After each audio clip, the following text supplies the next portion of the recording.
Good morning, welcome to the show. I'm Sukhi Bart. And I am Sharan Gidda, and this is the Big Bite Breakfast Show, only here on BritAsia TV. And of course, it's a show where we talk to celebs, where we have some movie reviews, and of course, some hard-hitting subjects that are affecting our communities and our youth. And not to forget, I will be on my little kitchen travels, going to various kitchens around the country and sharing some amazing recipes with yourselves. Okay, as you're aware, the social media and the internet has completely taken over the world, but there's not denying that the power of the internet is doing good for some lives, but at the same time exploiting people online by sharing explicit sexual images and videos, becoming one of the easiest and most horrendous ways to get even. Today's hard-hitting subject is revenge porn. That's right. We have Rupinder Bains in the studio with us from Pinder Row Solicitors, all the way in London, and she specialises in media and entertainment law. So, Rupinder, thank you so much for coming into the studio for us. Now, revenge porn is basically when people get revenge by posting explicit videos, intimate images online. Usually, sometimes it's a case of the ex. What is your kind of experience of this recently? Because it's become quite popular. It's incredibly common now. There's a number of people who are seeking to take revenge, whether it be an ex-partner or recently there was a case where it was a best friend. Really? Yeah.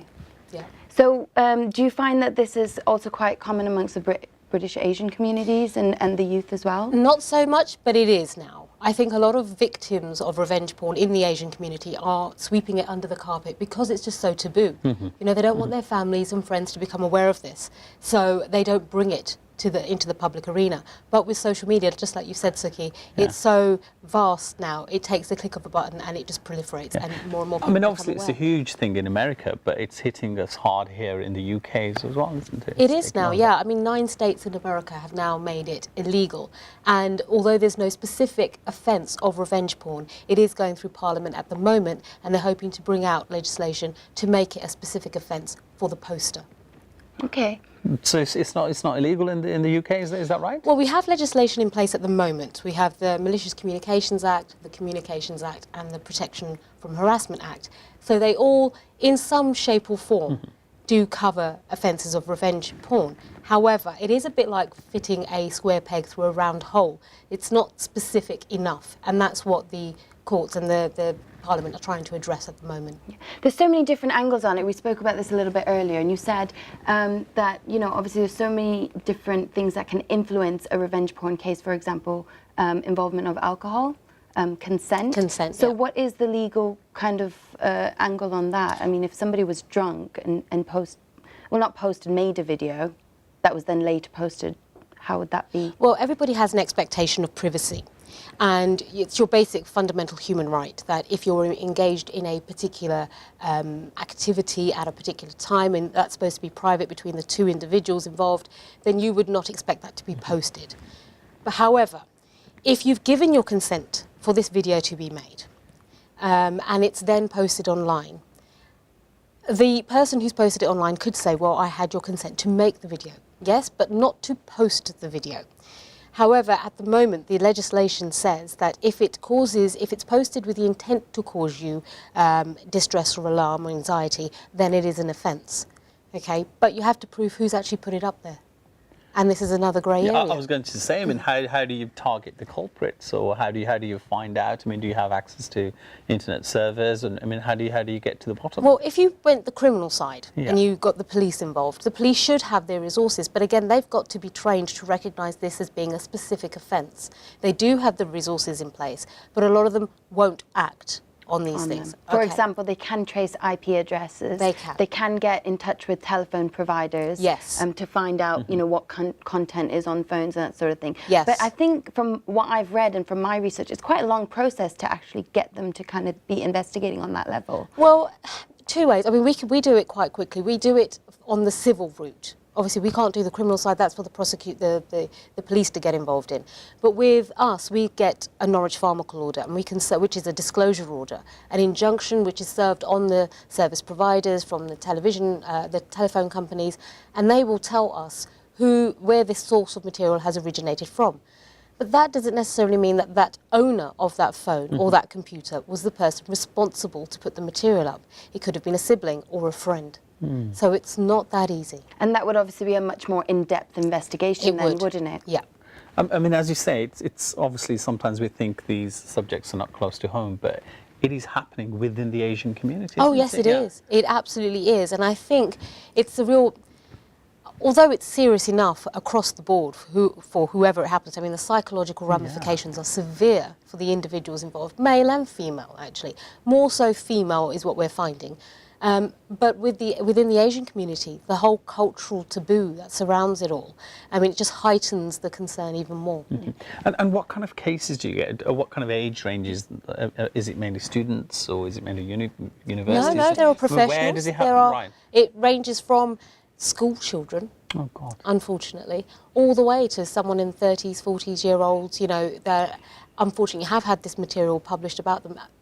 Today, as an employer, I would go online for a prospective employee and I would do my little search about them. And if something like this came up, I would definitely think twice about whether I want to take this person on, rightly or wrongly. But you can just imagine the ramifications of something like this now. They are horrific. Yeah, thank you. We actually have Jan on the line. Jan is from Women's Support Project up in Glasgow, and she trains and she also spreads awareness about commercial sexual exploitation. Hi, Jan. Good morning. Hi, thank you so much for taking some time out today. So tell us a little bit about the work that you guys do with the Women's Supports Project up in Glasgow. Well, we're involved mainly in working with organisations and services rather than frontline support. So we work with, for example, social workers, teachers, youth workers, parents, and people who are likely to then be in touch with children and young people, and also adults who are affected by commercial sexual exploitation. So it's a mixture of training, workshops, consultation, and so on. Okay, can you just tell us what the connection is between commercial sexual exploitation and revenge porn, which is quite a huge, growing issue in most communities, to be honest, across the country? Well, commercial sexual exploitation is really an umbrella term for a whole spectrum of abusive behaviours which involve largely rape and sexual assault or sexual harassment at the core of it, but some aspect of it is commercialised. So whether it's a person that is providing what are called sexual services or forced into that, there is usually some sort of gain out of it. But increasingly within that, what you're finding, and especially I think, not exclusively, but especially relating to sexual behaviour amongst groups of young people, is that the gain's not necessarily financial, and it may be, for example, a young man or a group of young men who are photographing or videoing their sex lives, either with the consent or not of their partners, and then sharing that. So what they're actually gaining out of it is a group status in the group or credibility, something like that. So it's quite a broad definition. And Jan, sorry, once you find the culprit, what are the ramifications? I mean, what actually happens to them? Or is it... Well, if somebody has misused images? Yes. Well, it's very, very difficult because it really, it depends what's happened. There are offences like, misuse of telecommunications equipment and so on. Bizarrely enough, one of the key questions sometimes is whether or not it's a breach of copyright.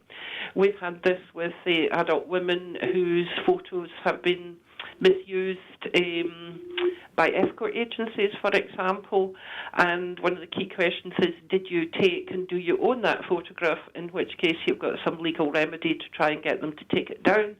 But that doesn't help you a lot if the server for the escort website is in a different country, or if they just refuse to reply, because I'm sure you can appreciate it's often expensive to try and take legal action.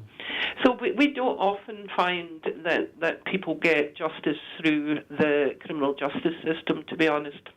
Okay, well, we actually have Rupinder Bains in the studio as well, and she specialises in media and entertainment law, and she has told us that there are now legislations that are in discussion to make, obviously, revenge porn illegal in the UK and in a few states in America at the moment. It's already been in place as well. Do you guys work with any legal bodies? Have you worked with the police or, you know, any legal bodies in the past to try? Yes, we've done some prevention work in conjunction with the police to try to alert parents and young people to the possible risks here.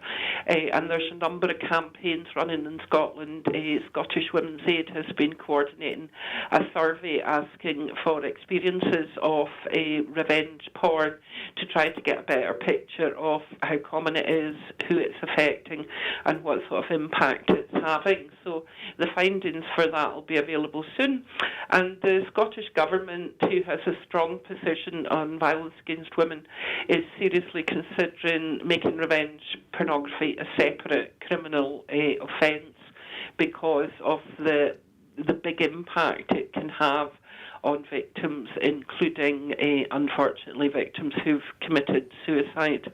I mean, Jen, can you see yourselves going into schools, making people aware of this, you know, making young children aware of this? I mean, as sad as it is. Yeah, there's already work ongoing in schools. I'm not saying they're all giving explicit information about revenge porn, but the schools come at it from a number of different ways. One is the sort of much more basic internet safety advice, which I think a lot of people are more comfortable leaving it at that level.